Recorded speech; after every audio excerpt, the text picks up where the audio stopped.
It's nice free stuff, so you're giving some publicity to the ESL Open Cup, so you are streaming. And then second of all, that you're not going to suddenly type a bunch of dicks in chat, you know? Gotta have some type of system. So, that said, brand new best of 3, second semifinals. Both semifinals ended up being a PvT. In the top right of this one, it is Team Liquid's MaNa. And in the bottom left of the data C, it is Kaizi Gaming's Spirit. So Spirits, as seen in the last series, has really been moving his... What was the thing that like WTL does? Like their little octagon of skill and like micro and stuff like that. Anyways, he's moving his expected bar on like a spectrum more and more to the cheese side. So left to right, macro to micro, I guess. Macro to cheese all in, I suppose. Let's just choose that. He used to definitely be more on the left. And then, you know, depending on the meta, he kind of had to move one way or another. And now, even though the meta isn't exactly calling for it as a whole, I mean, it has called for Terrans to be maybe a bit more robust and dynamic in their build orders, but it's not like super encouraging to be cheesy.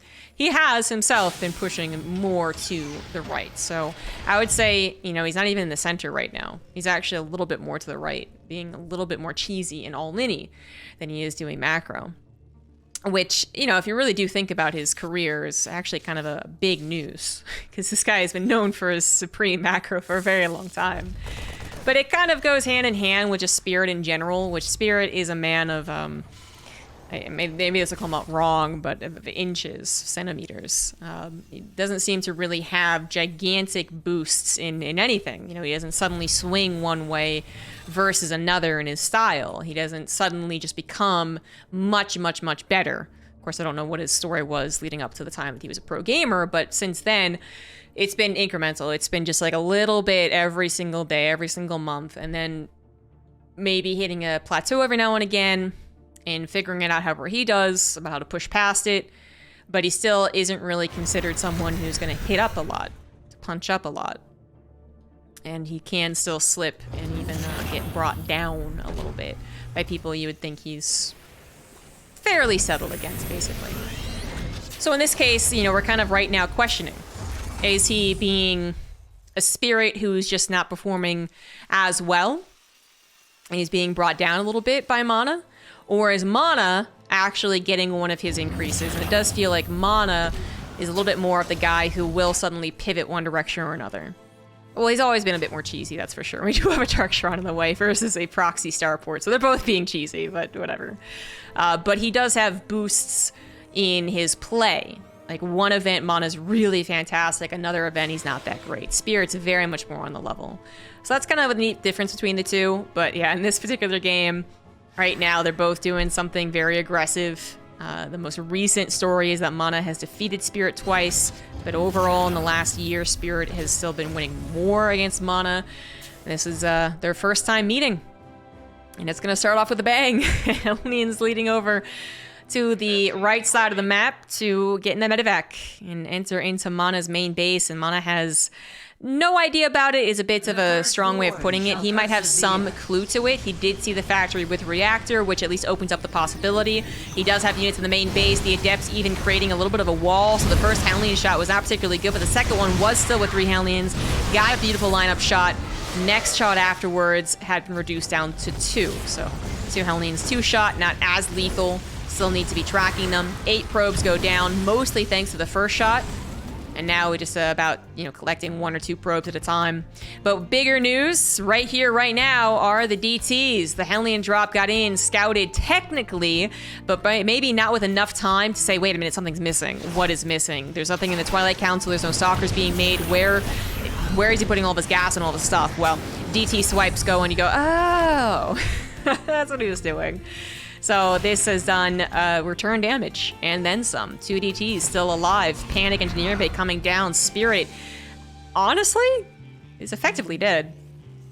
It'd be very different if he had an instantaneous response. Like if 13 ATVs die, but then his adaptation to DTs was super quick, like the Raven pops, or the engineer base down, and the missile turret's being built. Like, if it's quick, I think there's a lot of chance. But when it's like this, when it's literally no idea, 13 SCVs go down, and the DTs survive, and there's one still in the main base, and you're not muling because you're saving your scans because your missile turrets still aren't done, like, it really compounds. So while the supplies still don't look that bad, MaNa is ahead in workers to a pretty, you know, a nice degree, even in this matchup, but 2 mules will make up for some of that. It's getting worse over time, obviously. Spirit has some army supply lead, but they would actually have to make it across the map without a mobile detector. So that's probably not going to happen. Yeah, it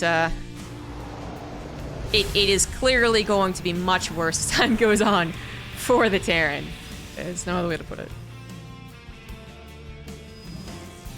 So I don't know what changed between the two exactly, but it does seem like MaNa's aggression is working out more often against Spirit.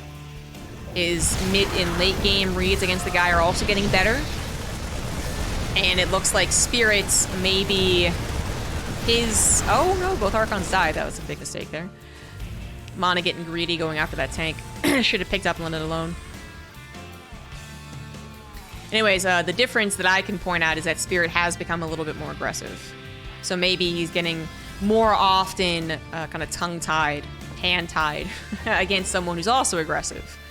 Where it's kind of like experience is beating Spirit down. This MaNa guy has lived in the chaos for some time. Spirit's less so. The double Archon loss was pretty big. It's a very expensive loss. Also a loss of all the potential damage they could have done in the future. So that's something going well for Spirit, but he still did have all that time. Lost on the mining, lost on the muling. MaNa had all that time to get up to a saturated 2-base economy. And a 3rd base is finished. Maybe could have been faster. Coulda, woulda, shoulda, I don't know. And I'd still say that MaNa is having a good game. But with 2 extra Archons and no 3rd one having to be a replacement, it'd be much better.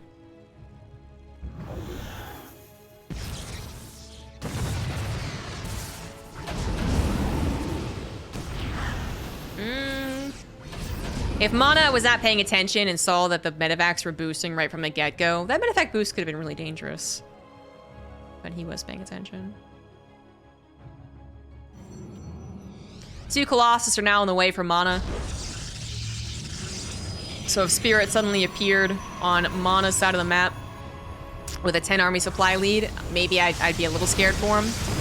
But he can't just instantaneously appear. Thankfully, instant transmission doesn't exist in this game, even for Protoss. And 2 Colossus are so close to popping out that it is just kind of one of those, by any seconds, any amount of time, and you're okay. Medevacs decide to just boost into the corner to provide a constant threat and continue dragging the army out of position, which it does very, very well. MaNa not giving enough credit to the idea of a secondary attack is going to lose 2 shield batteries and be just simply delayed as he decides how exactly to split this, knowing that there's going to be combatants on 2 different sides. Also doing his own drop, however, killing 12 SCVs, and as long as that 3rd Nexus doesn't fall, which it absolutely does not, MaNa is still in the lead here. I mean, this drop still not being cleaned up, actually. Spirit's having trouble even affording to clean this up. Entire base not mining, 400 minerals in a command center, it's not done quite yet. Otherwise, if it was on location, maybe just send these SCVs there, right? Spirit's in a whole lot of trouble. Looks like he lost one of the medevacs. There's only 1 now in the natural. And a medevac drop into the main it doesn't have a whole lot of promise. Of course, it's still better than doing nothing.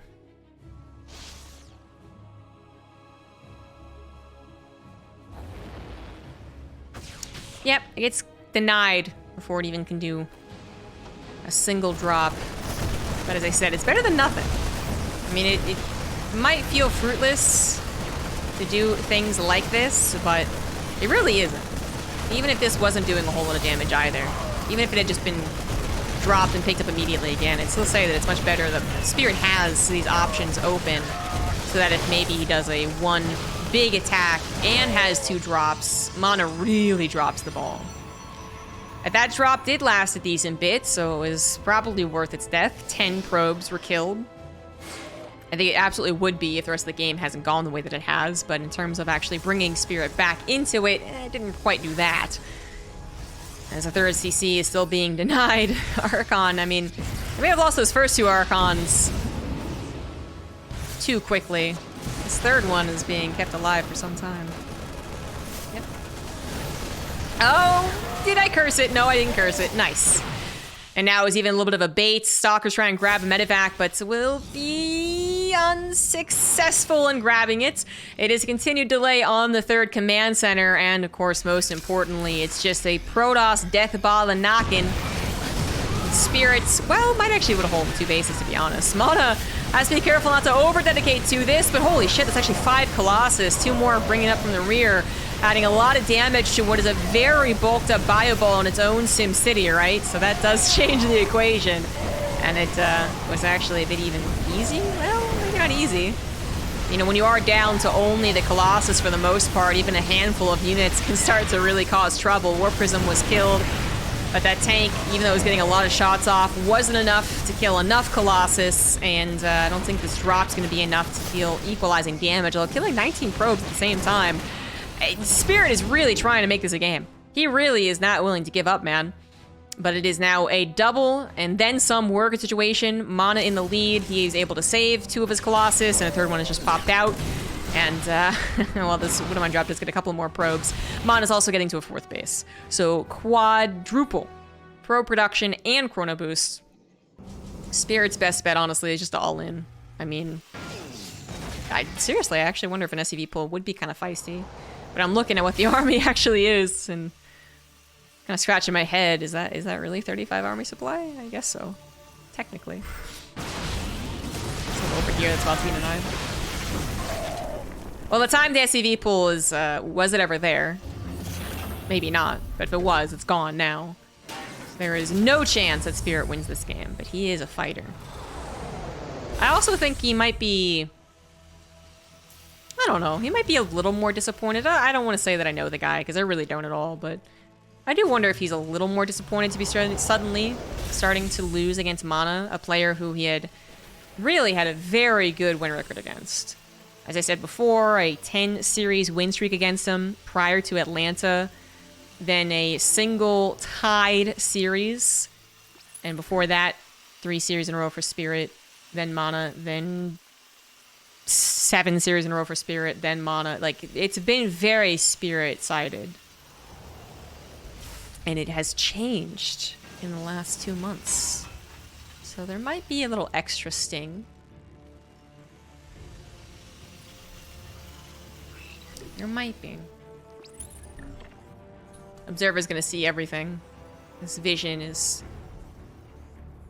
not necessary for MaNa to win the game, but it is still so damn helpful. You know you're not concerned about anything. At most, it's a single drop somewhere. You know how to engage when you do want to go across the map. Spirit's the one that has to actually spend resources to even figure out where the hell the Protoss is going to be coming in from, or what the army is capable of. I guess at some point Spirit had an upgrade advantage, but that is now gone. Gateway and Dark Shrine, by the way, was never found out. Very unfortunate for Spirit, as that provides easy run-by reinforcements, and DTs in particular, which are even more annoying to deal with. Spirit probably already figured this was an all-in, so he's not going to try and really take care of the DTs at home. Colossus might as well. Yeah, join on the fray, actually. MaNa kind of realized that, but it looks like the Colossus weren't even necessary. The rest of the army was good enough. GG. MaNa with a 1-0 lead. Merry Christmas and Happy New Year to you as well. We're not quite there yet, but we're getting there.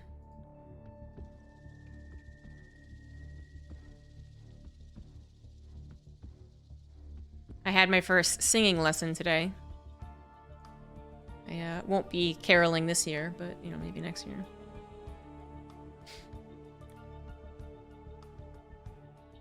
It was very enlightening, actually. I specifically requested learning more about the technical side of things. So I had also, you know, tried to find a teacher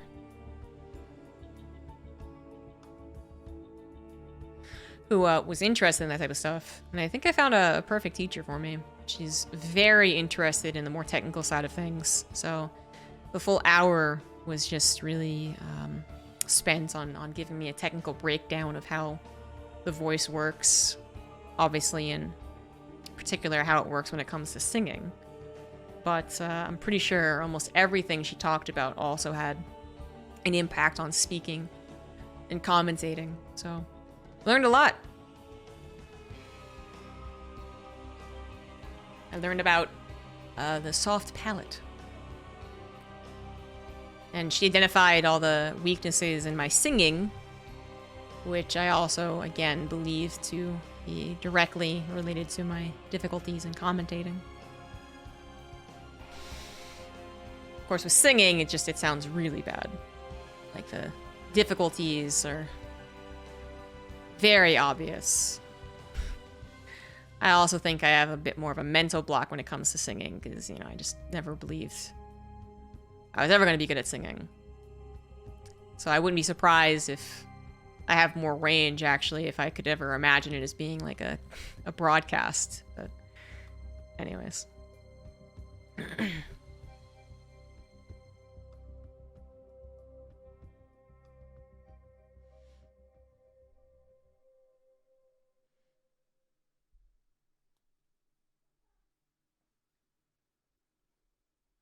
Couldn't see your head there, Zig.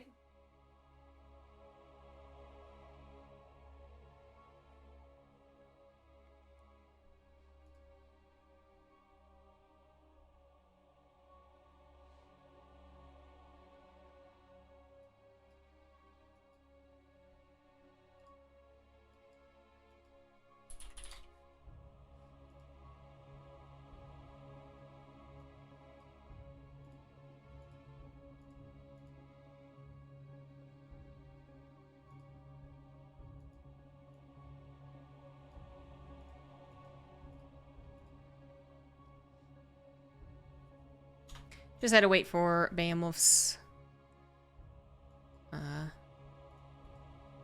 OBS computer, but it looks like it timed out with the other semifinals ending too, so now the other guys can join in. I don't know the results of the other series yet. I'm gonna assume Hammering won. Not that I don't believe in Skillus. I think Skillus can win. Yeah, he looks like Cameron won.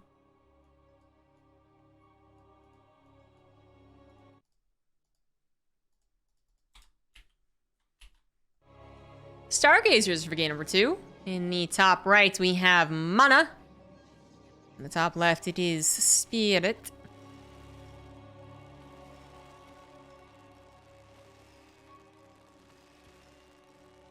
They had a good old-fashioned duel in Sundown. Sundown is usually when they do it, right? Yeah. I got this one. Anyways, and it did not go all that well for Spirit. It actually wasn't all that bad for Spirit. It just, he grazed a shoulder and MaNa actually hit the shoulder kind of situation. They both cheesed. Actually, it was really not like a showdown at Sunset because they didn't even know they were both doing it to each other. They were both very blind. It's just that I think one person had a bit more prediction power than the other. And not necessarily because one knew the other one more. Maybe MaNa has been inclined more lately to believe Spirit would do a Hellion drop. That is possible. But it's not like Spirit would be surprised if MaNa did DT Rush, you know? So I feel like they both have an education about each other. What was more of a helpful predictor was that MaNa was able to see that it was a factory with a reactor.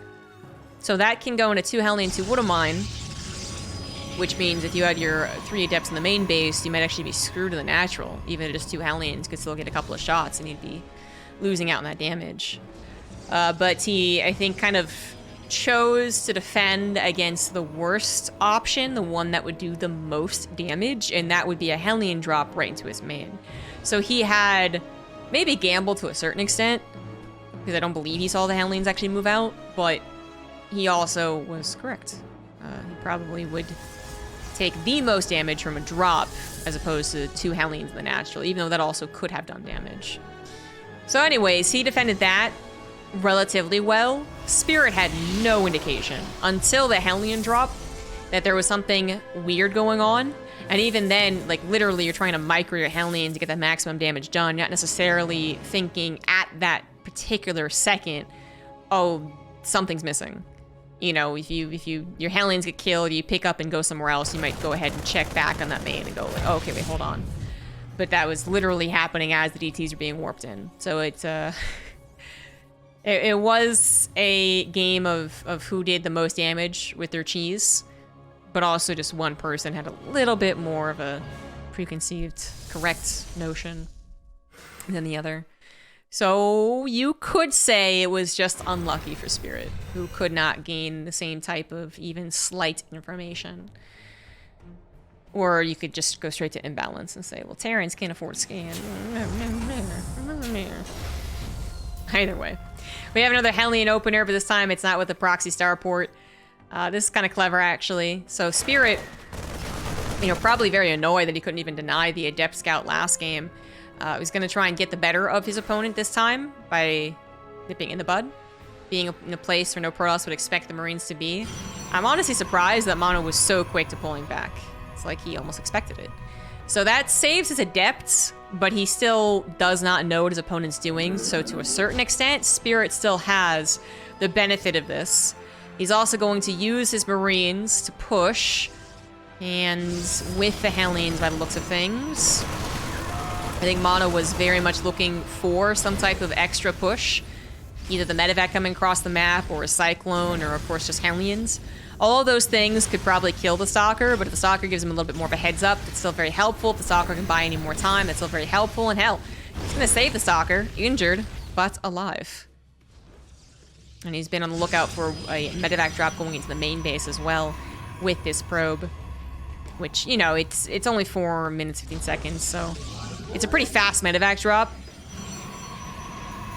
It's a good thing MaNa was being as cautious as he is, because if he waited for, I guess, a more typical Widowmine 450 or something like that, he could have been in a lot of trouble. As it is, 2 Hellions get a couple of shots and then get blocked out, so a nice little SimCity move there with the Stalker warp in, and a probe's gonna soak up the Widowmine shot, and hell, right now things are going about as well as they possibly could, honestly. 6 probes go down, 7, the official tally at the end of all the hubbub. But that could have been so much worse. And I'm actually a little surprised that MaNa... Oh, because he's 4-gating. Right, yeah, that makes more sense, actually. Yeah, so MaNa, he's going to deal with this, I want to say, almost as effectively as possible. That was a really tough thing to do. Defend both the natural attack, which I didn't even get to highlight, but then also the Hellions in the main base. And while the economy still looks very bad for MaNa, that's because it's also coupled with his 4-gate attack, which of course Spirit is able to scout and say, oh shit, I'm about to be attacked. But he doesn't necessarily have a lot of units for it right now. Second tank did just pop, and 2 tanks is, you know, usually the start of a hold, but the bunker might go ahead and finish that hold. Without the bunker, it's a lot sketchier. He's gonna have to use 2 shots to kill the tank, which, quite unfortunate. 2 shots to kill the Raven, but at least he gets both. Picks up some of those Stalkers of the Warp Prism while their Blink's on cooldown. Loses 3 Stalkers, and a couple of Adepts went into the natural by the looks of things.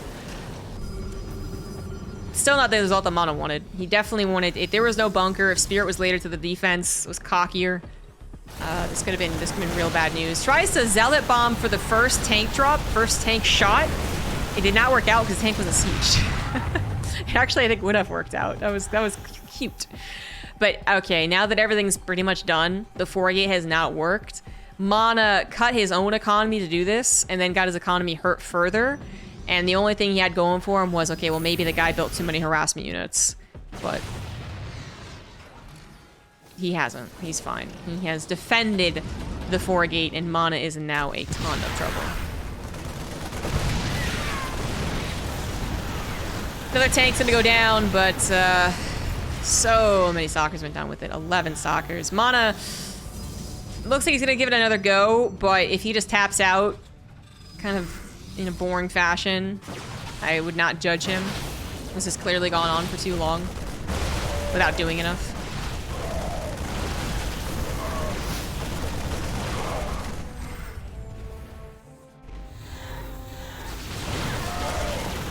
Looks like MaNa wants to take advantage of some lone Marines.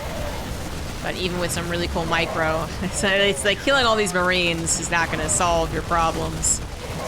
Even if he had killed them without losing too many more stalkers, but basically lost everything there. Basically. Spirit scans, sees no third nexus. It's possible, but very unlikely it's a triangle nexus. Ditto on the hanging nexus. Like, it's just confirms that Spirit all he has to do is defend. All he has to do.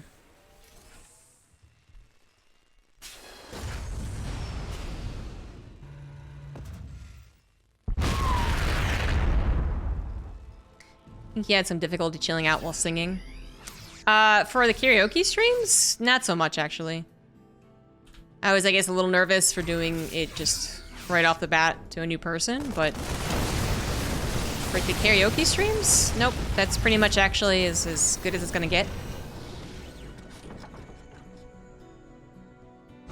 GG. Yeah, just not a bunch of explosions here.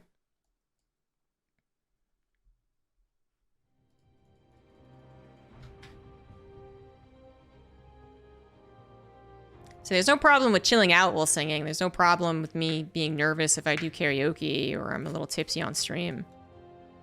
But it's a mental block that's deeper than just nerves.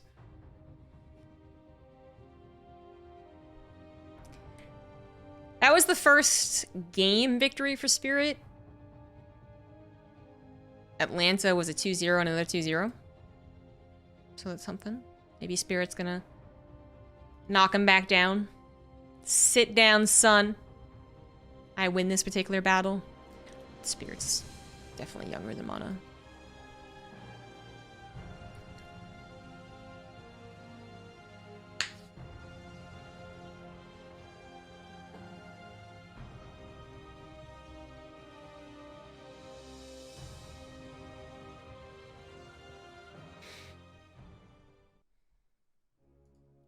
This could be a TvT finals, could be a PvT finals. MaNa has not made it to too many finals. Neither is Spirit, really. I would guess... Yes, I would guess that Spirit has made it more, though. Especially because MaNa, like, Spirit used to be one of the guys that MaNa would always get hung up on. So I think it's safe to say that Spirit's made it to the finals more, but neither has made it all that often. It's almost always populated with Showtime, Hearmer and Clem, then Max Pax, and then Showtime or a Lambo. It's kind of the trend. So it would be a fresh face, a fresh final matchup, no matter who wins here. Bottom left, Liquid MaNa. Top right, Kaizi Spirit. Someone in a 2-minute delay, so... closing in on the GG button there. Someone in chat says that MaNa's fine.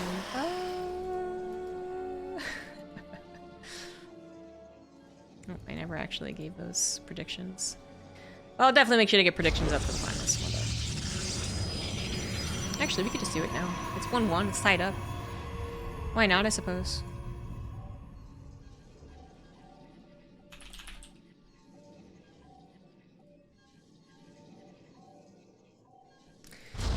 So MaNa is going for a low ground wall off on inside and outs.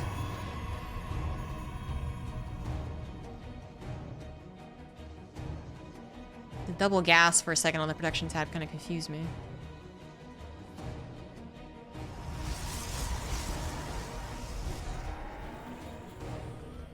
Okay, maybe I wasn't confused.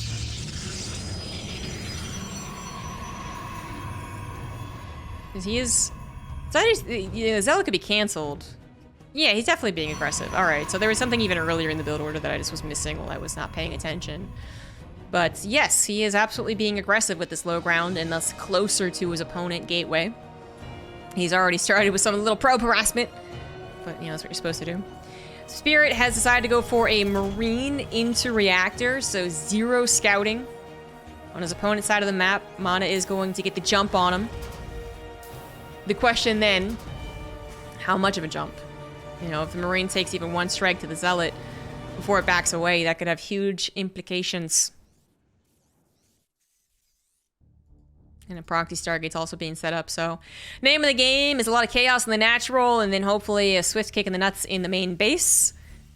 Either way, you're gonna get something good going for you. They're gonna mess up the natural, or they're gonna mess up the main. Bonus! Not only does MaNa get to do this without being scouted, right? Spirits has to react just as he's doing now as best as possible. Spirits also going for 3 racks, which means the production capability will be good eventually, but in terms of your good production capability, it's not as fast as basically a factory, right? Factory is one of the best defensive structures that a Terran can get. Everything that pops out of that factory is very useful. But for barracks, it takes a little while to be more useful. And especially if you're going to be, you know, arguably a little greedy about this. I mean, Spirit's playing a very fine line type of game. He is going to push away the natural units for now. Actually, I can lose high ground vision very quickly. And he's going to be able to finish off this command center. But what about that main base? Oracle's going to swoop in. Now, this Oracle does need to do big damage, which is it's not really supposed to do nowadays versus Terran. It's 3 shots. Yeah, yeah, by big damage, I was thinking 7 SCVs. Right now, it's 4 SCVs plus 2 Marines. Don't really want to tango with those. Oh, Soccer comes back in, though. I don't know exactly which one I would want to get. We could get the Marine, could get the SCV. Second Oracle's going to swoop in, but 4 or 5 Marines actually are available. Some are injured, so I guess it's better safe than sorry, right? 4 usually does it. Oh my god. MaNa, playing with fire. Okay. Let me evaluate this. Hold on here. 9 worker difference. But here's the new problem. 3 racks is giving Spirit the army now. So I said the production of good units early on is not quite there for 3 racks, but it does give you a lot eventually. And that's what MaNa has to worry about now. He doesn't really have an army that stands up to stimmed Marines. 10 Marines, I suppose, fine, but 15, 20,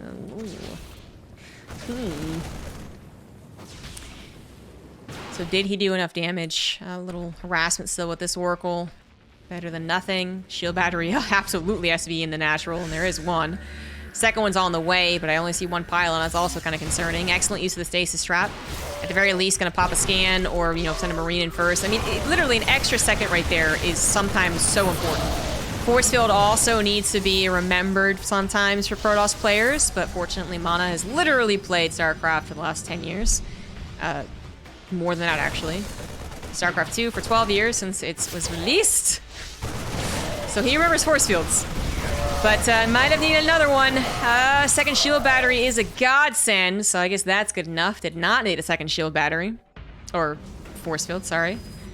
And that is, whew, I mean... yeah, about as good as you're gonna get. That's both of them walking a very fine line right now. Absolutely a micro-intensive game. A very difficult one to make the correct decisions on as well. I think more so for the Protoss. For the Terran, I guess Spirit's tough decision was in terms of how does he defend his natural while it's still building. So he chose the right time to move out with the Marines. And then afterwards, you have to be mindful of keeping Marines in both main and natural. So that's not exactly rocket science. But yeah, for the Protoss to defend the counter, that did require a little bit of thought. All right, even a little bit more than just shield batteries, because I know someone out there is thinking I'm very Protoss biased right now. It's seriously that force field, the second delay with the stasis trap. I think that's this to a worse Protoss. Either one who was more panicky or just less mindful of the total tool set that a Protoss has. Like, they could have been dead. They could have. Blink is almost done. Spirit is getting dangerously close to being too overeager on the attack. Obviously, without medevacs, his bio has a limited amount of time. With Blink, now MaNa can actually kind of engage this. He's got to cancel. Yep, gonna have to cancel. Which kind of sucks. I don't know if you could save that. Even with the shield battery, the way your army was coming in was just too awkward. Maybe, well, if the oracles had been back with the stasis trap, maybe then. That is a big cancel. That is a very big cancel. MaNa is going to get it back up and running shortly. Wanted to make sure he could grab every last unit possible as he chased down the bio ball. It's not going to be able to leave, and this is going to keep the bio ball in check, which is quite important as well. If any of these, the 2 past engagements we've seen was Spirit maybe not getting all the damage done, but then retreating fully and entirely, his army supply is in the 50s, isn't it? And that is also quite scary, but not only did Spirit get maybe a little bit of damage, he did get a little bit of damage, but he also lost all of his units, right? So it's a little bit more of a tit for tat.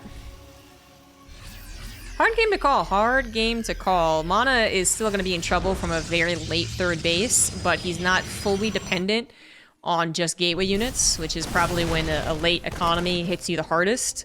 Colossus will kind of cover that. Like, Splash basically covers that to a certain extent.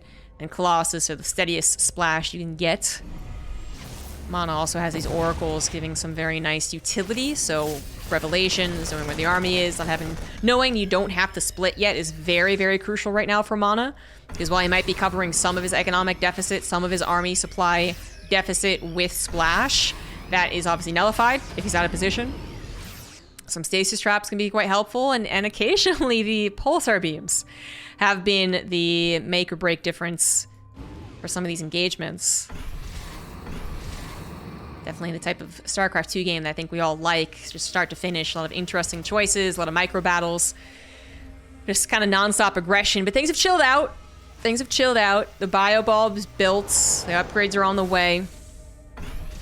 MaNa has not a run-by setup. Those were stalkers. Oh, maybe he was hoping that 2 medevacs would just fly that to the left. There was almost no downside to hoping that was going to happen.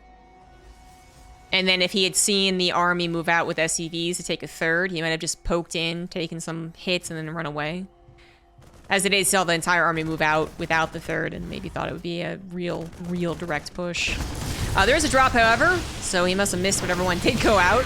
It was good on him to check the minimap, as it seems the probe damage was not substantial. Nope, only 3 probes have gone down. Spirits might have had an opportunity with this drop to also push, by the way. It does seem to be a bit of a missed opportunity. 20 army supply lead, better upgrades for the Terran, and the Protoss army had just entirely been pulled back, down to the oracles, because the observer wasn't out, just popped. MaNa's also starting to lose out a little bit on the macro mechanics game. Supply blocks pretty heavily right there. I am starting to feel this a bit more for Spirits. Spirits got the setup with 3 base saturation. Took him a little longer maybe than it had to get their base down, but it is totally saturated. Gases are on the way. Again, better upgrades. Hopefully when Spirit chooses to pull the trigger. Could be an anti-timing somewhere. Ghost Academy and Double Starport. So he's covering any technological deficit that he has. All right, if you only went Vikings and suddenly Storms were in play, or Archons or whatever, might be a little testy. If you went only Ghosts and there's Colossus, obviously there's a problem. Not a game-ending problem. Spirit's bio with a good concave, right, can do a lot of wonders, but he has a complete army. That's what I'm trying to say. He's going to get a complete army. MaNa's still kind of an incomplete army. And Spirit is in arguably his comfort zone. Although, again, he has been moving more towards a more aggressive Terran. This is usually where he shines. But MaNa has also been doing a lot better against this moment of Spirit's shine. So I think maybe in the past it was almost always Spirit-sided at this point. Now MaNa's been making some better calls, perhaps. Although this one was not the bestest. Good thing that he was able to run back through the choke. And he's in a recall, actually. He realized he messed up. That is problems. Colossus number 1 goes down. 2 Colossus still in the field, but we're probably better off sticking with these Disruptors, ain't we? And now triple Disruptor. which I do like. He can now afford it. He's got 4 bases up, 5th base is on the way. Easy cancel for Spirit if he goes and scouts that, which he is not going to. Stasis Trap delays at least a half a second longer, but yeah, it's such an easy cancel. And MaNa has lost track. Wait, no. I guess he did lose track of the army. The Stasis Trap popped on 3 Marines. He didn't realize the rest of the army was behind it. Disruptor is not going to get anything. The Vikings not only sharking around for free Colossus, but also doing a little bit of scouting, flying around as they are. As long as they're controlled properly against any stalkers that are on the field, which there are 12, so they have to be a little careful. Zealot run-by is going to completely deny the mining on the 3rd base, but Spirit smells blood. He's going to go for it, but a couple of force fields get slapped down, and that actually buys a lot of time. Disruptor is not going to be canceled. Oh my god. Oh, Spirit thought he could get it. He thought he could get it. He was wrong, and with that Disruptor in the heart of the army, Spirit has lost all momentum. Oh no. Because he also gave up this 3rd base for an extended period of time. It's not going to die, thankfully, but it is burning. But he has not... He wasn't focusing on playing the chilled game. He didn't say, you know what? I don't want to play this macro or this multitasking game. I'm going to back away, let you have your stuff, be happy with the 5th base cancel, and I'm going to take care of this 3rd, which...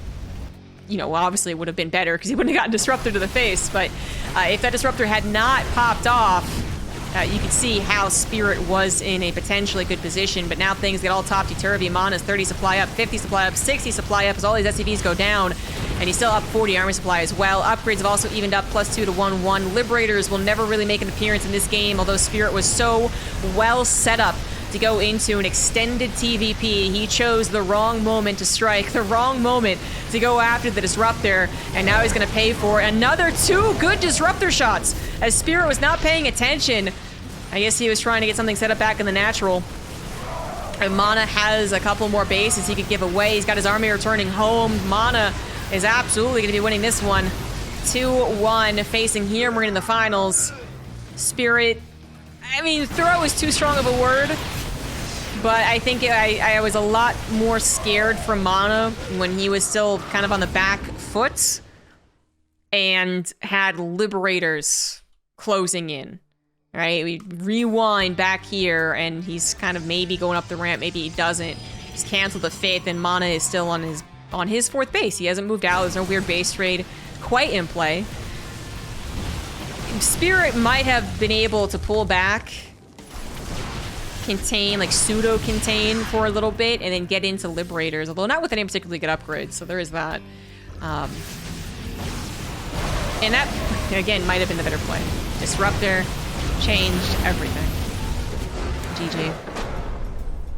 Of course, as soon as you do fully embrace the Liberator transition, you are also usually giving up that map control. You are usually opening up the Protoss to the little left, right.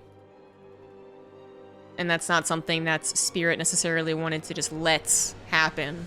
So he wanted to choose this moment to strike. He wanted to be aggressive on the map, but that backfired.